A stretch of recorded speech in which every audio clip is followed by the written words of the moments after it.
менде 4 тұз, 4 дамба бар. Енді қараңыз. Егер мен осылай бөлетін болса, бұл менде 4 дамба. Оны мен сол жағыма қоям. Және де қозғалмас үшін осылай қоям. Енді қараңыз. Менде сонда 1, 2, 3 және 4 тұз қалды. Біз санап көрейік. 1, 2, 3, 4. 4 тұз. Бізде бір тұзды алып, оны мына дамыға мен жақындататын болсам былай, ол менде дамыға айналады. Міне, бір дамы. Егер мен тағы да тұздарды дамыға айналдырғым келсе, онда ше мен тағы да дамыға жақындаймын. Сонда менде тағы бір тұз дамыға айналады.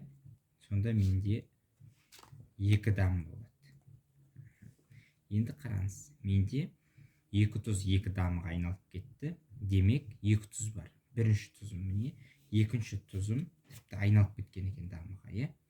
Онда ше мен мына тұзды келесі дамыға жақындатамын, сол кезде ол менде дамыға айналып кетеді. Сонда менде 1, 2 және мына жердегі мен 3, 4 дамы болды. Ал сонда менің дамымның бәрі тұзға айналып кетсе, оның орнында не қалды? Оны да тексеріп көрейік. 1, 2, 3, 4 тұзға айналып кеткен екен. Онда ше мен бұлардың орнын қайттан ауыстырам. Дамылардың, дамы емес, мына жерде тұз ғой, тұздың бәрін алам. Мынаяқтан дамыларды алам да орнына қоям, тұзды да орнына қоям. Сонда мен қайтадан санайтын болсам, 1, 2, 3, 4 тұз орнында.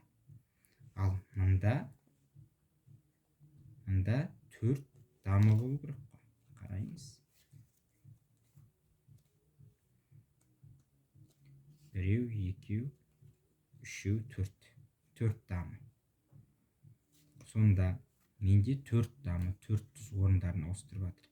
Сізде мынандай күмән тууы мүмкін. Бұлар арнайы карта емес. Арнайы карта емес, қараңыз. 1 тұз, 2 тұз, 3, 4 және 4 дамы. Басқа ешқандай